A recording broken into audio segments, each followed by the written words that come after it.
TS 里边的 infer。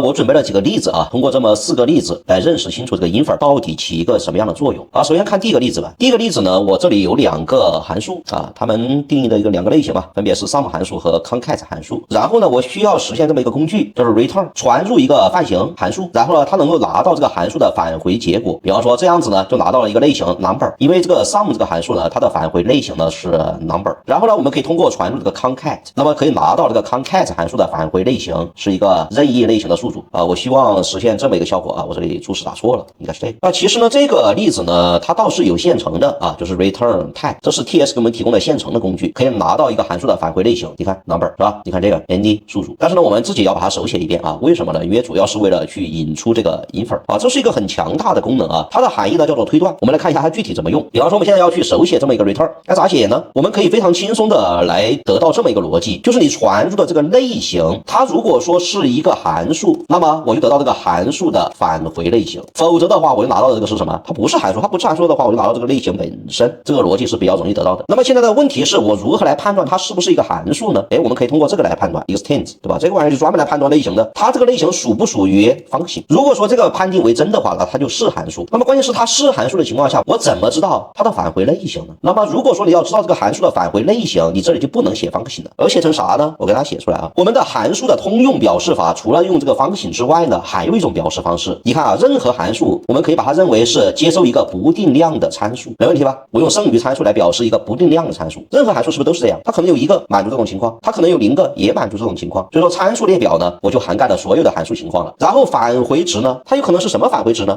这个玩意儿我们是不是可以利用这个 TS 的推断功能啊？你给我传的是 sum 这个函数，我就可以推断出它的返回类型是 number。你给我传的是 concat 函数 ，TS 就可以推断出它的返回类型是 any， 对吧？所以说这个时候呢，我们就可以写上一个 infer r， 这个 r 呢是随便写个字母啊，或者是单词都可以，它表示的是一个代词，指代的是谁？指代的是 TS 推断出来的那个结果，对吧？这就是利用 TS 的推断功能，你把这个推断的结果呢保存到这个类似于变量的 r 里边，然后呢，那么这个 r 就代表的是这个函数的返回类型。那么这里是不是就能写了？写啥？写 r 就写完了，代码很简单啊，一句话，你看一下，推断出来了 number 这个玩意儿推断出来了 any， 对不对？好，如果说这一个例子还无法让你彻底的理解清楚这个 infer 的话，我们再来一个例子。我们准备了4个例子啊，看第2个例子。我希望呢有这么一个工具叫 promise type， 它传入一个 promise 本身是一个泛型。那么这里呢，我希望呢你能够把这个 promise 里边这个泛型的值给我取出来。那么我希望得到的是一个字符串 string。那么这个 promise type 应该怎么来写呢？你看还是一样，首先看一下 t 是个啥？是个啥呢？如果说这个 t 啊，它是一个 promise， 那么 promise 是不是个泛型？那泛型里边是啥呢？你给我推断是吧？用一个 infer k， 你给我推断出传入的这个地方是啥？那么把这个东西放到 k 里边。如果说这个 t 啊，它是这种情况的话，那么我就把这个 string 呢放到这个 k 里边。那我拿到的结果是啥呢？结果就是这个 k。否则的话是啥呢？否则的话这个 t 啊，它不是一个 promise， 那么就拿到 t 本身。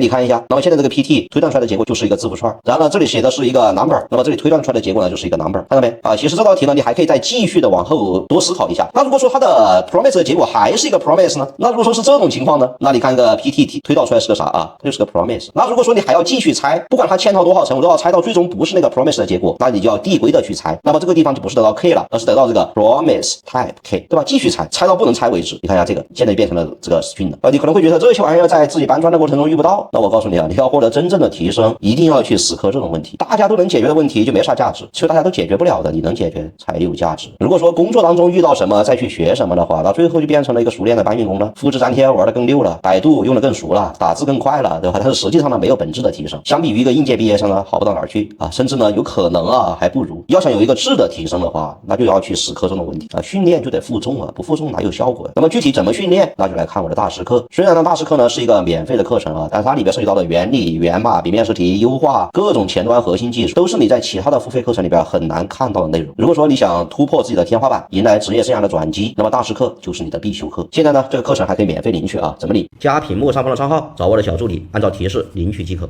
OK， 我们接下来看第3个例子。这个例子呢，它是让你写一个工具，这个工具呢也是一个泛型啊，让你传入一个函数，它能够帮你得到这个函数的第一个参数的类型。所以说这样子一传进去，那么这个类型呢就应该是一个字符串。那么请你写好这个工具，然后这个工具呢肯定也是一个泛型。这个 t 是啥？这个 t 得是一个函数，对吧？所以说来一个 t extends 得是一个函数。如果说是函数的话，那我得到它的第一个参数，否则的话应该是就是 t 本身。好，那么现在问题是怎么来得到第一个参数呢？那是不是还是在推断啊？你给我传的泛型里边，我能够推断出来它第一个参数是啥类型。所以说我们要把这个函数呢写成这种格式 ，first 它是什么么类型呢？你给我推断出来。那么后续的参数我不管了，但是你一定要写上啊，不写上的话，这个第一个条件呢可能不满足，因为你一定要写一个通用的函数表达式，在这个函数表达式里边，你第一个参数给我推断。好啊，那么参数列表是不是就变成通用了，对吧？能够适配所有函数的情况了啊。那么返回值呢？返回值是 any， 你看这个表达式我就能适配所有的函数情况了。那有同学说那无参怎么办？那无参的话，第一个推断出来就是 on the one 嘛。好，那么这里呢就可以写了，写啥？写 f， 因为第一个参数呢是它推断出来的，把它推断出来的结果呢作为我这个类型的返回结果。那么这样子呢，你看一下啊，这个类型呢它是一个字符串，然后呢如果说这一块它是个 number 的话，那么它的类型呢就是一个 number。那如果说它没有参数的话，